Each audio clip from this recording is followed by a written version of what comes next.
Welcome to the Beer Jerk Beer Club. I'm Joe, I'm Luke. and this is the Peacenik Pilsner by Brothers Beer. Cheers. Cheers. We won each today. We deserve one each today. We might be looking a little bit sweaty for today's video. We've been doing a lot of gardening today. You can see these banana palms just behind Joe's head that we've just been digging up and relocating. So next time you come and visit us at Smogger's Tap Room, you probably won't be able to eat some bananas because that's going to take a while. But yeah, we're working on lots of changes at the tap room and improving the garden. Yeah. So cheers. A Pilsner, perfect beer to smash after some hard physical labour. Yeah, well-earned lager. So Brothers have been around for over 10 years now. Yeah. And yeah, I think it was last year or 2023, they redid all of their core range.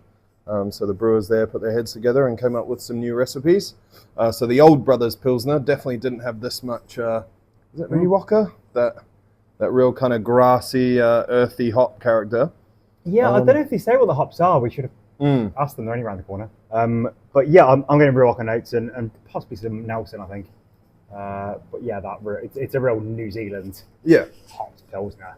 Yeah, a real beautiful local character. Yeah, which is a great style. And the old bottles had very sort of plain labels, and now they're in with these cool, colourful designs.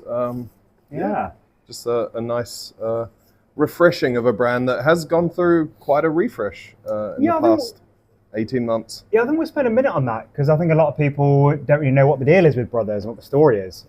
So I suppose a very quick overview is that 10 years-ish ago, a couple of blokes opened up a small brewery venue in Cityworks Depot. Yeah.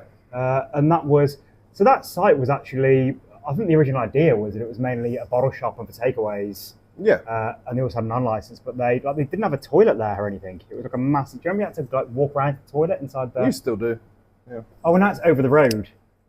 Oh, it was always there. Inside and downstairs. Yeah, when I first went in there at 2015, it was always the one across the car park. Yeah, prior to that, it was like you had a Wetherspoons, you trying to find the toilet. Yeah. It was a whole thing.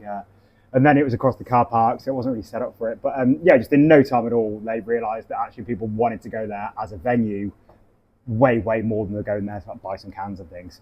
And in the early days, they had a real focus on having a really awesome range of beers. Yeah, it was a huge range. They had the brew kit inside, and so it was a unique venue as well. But yeah, it was maybe 6 of their own beers on tap, and then I can't remember if it was 18 taps or if it was just sort of 12. Or... It was around that. It was a large number. Yeah. And then the fridges were stocked with things like like the Rogue Voodoo Donut beers. And those old imports that used to come in through, what was that? Beers Without Borders.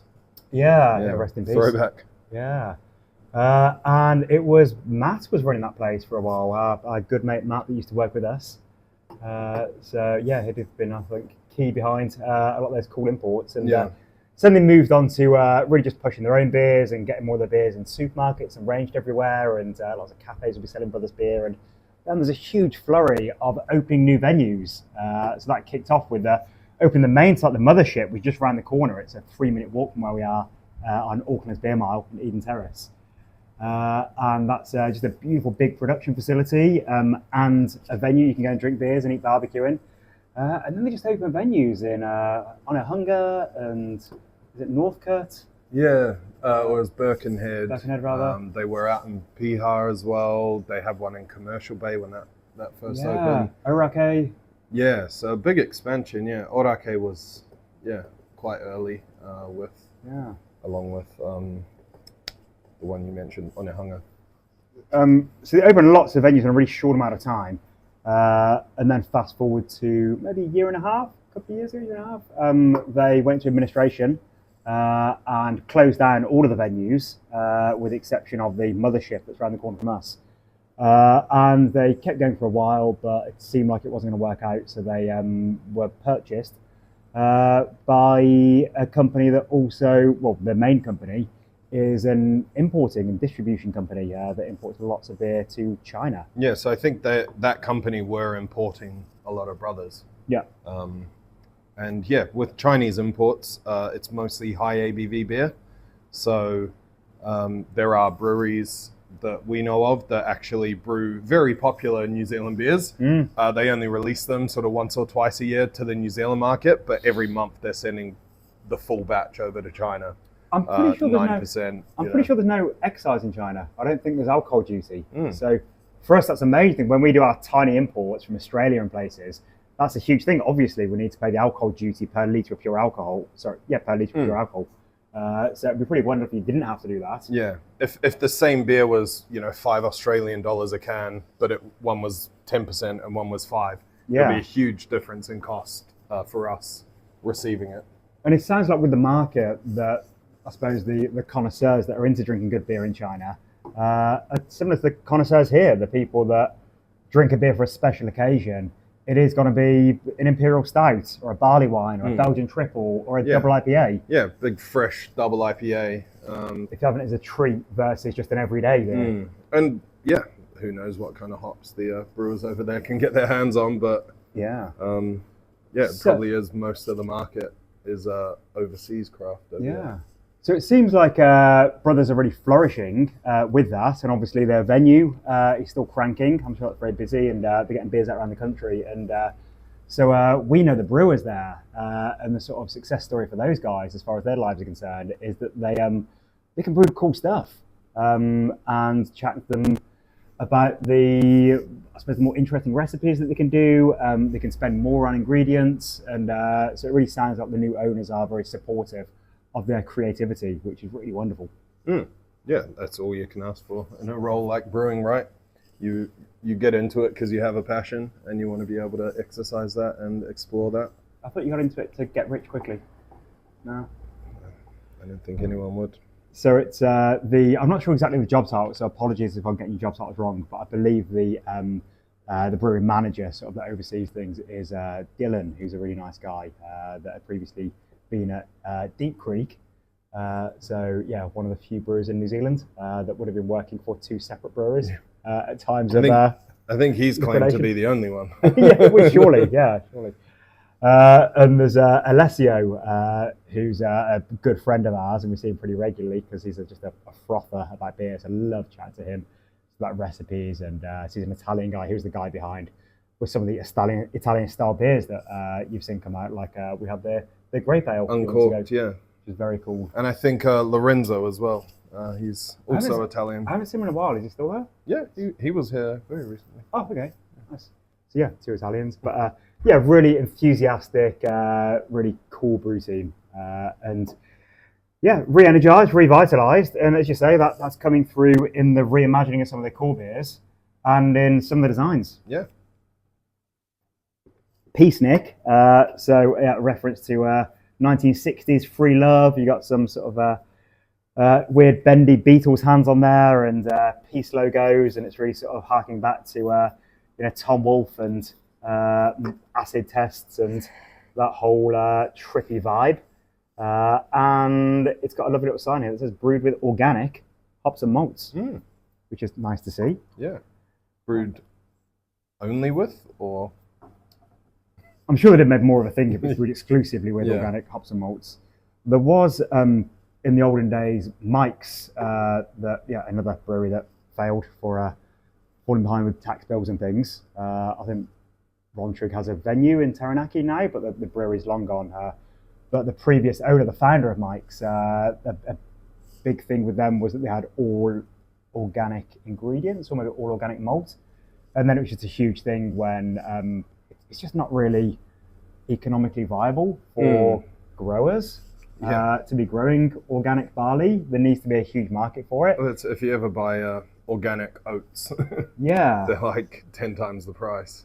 If it were that someone like Lion or DB decided to do like an organic Steinlager and just use huge volumes, then that would make sense. But just for a small brewery, it's not really possible to. Well, even if you could afford to buy expensive organic barley, people aren't growing it because there isn't really a market for it. But there is some around. So again, next time we chat, probably should have chatted to the lads before we film the video. But next time we catch up with them, it'd be cool to have a chat with them about the organic vibe. And Pilsner. Hop forward, Pilsner. Yeah, very much a New Zealand Pilsner. Yeah. Yeah, I would say sort of, loosely based on a Czech recipe from the malt body. But yeah, it's very much a hop-dominated Pilsner, which on I would guess, like 26, 27 degree day where we've been... It was hotter in that garden. Yeah, digging up banana palms and moving big, heavy... Planters and soil. Yeah. Quite a few good as well. Yeah, it's the kind of beer you want to be drinking. Yeah, it's not super light-bodied and crispy. It has real body to it. It's got that sort of like bit of bready character. Yeah. Sort of lovely, like a little bit of body to it. And really just like, even after sort of like 20, 30 seconds after having a sip, you've got that bitterness at the back of your tongue. It's a very much, a lingering bitterness. Yeah. And I think that also gives it a bit of that kind of mouthfeel. It's almost like a bit of hop oil to it. That's how hoppy this beer is. Yeah, this is for traditionalists from Bavaria, from the Czech Republic. This is quite an extreme beer. Of course, for us New Zealanders, whose palates have been ravaged by hops over the years, it's nothing. But I think that's why you chose to put it in, hey? Because it really is a step up from the previous core range Pilsner. Yeah. If only there was a possibility to side by side. Because their new, the old classic Brothers Lager is now a very much to style Helles. Yeah.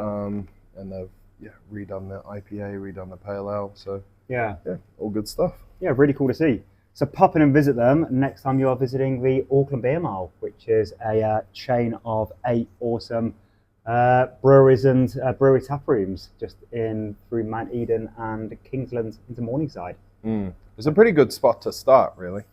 You go there, have a barbecue plate, so you don't have to commit to a full meal. You can just pick at some bits and then roll on through to here, and then up to Galbraith's, and then on your way down, and finishing up down at Urbanaut or 605, who both do sort of burgers and that kind of stuff. You really want to finish a long day walking and enjoying beer.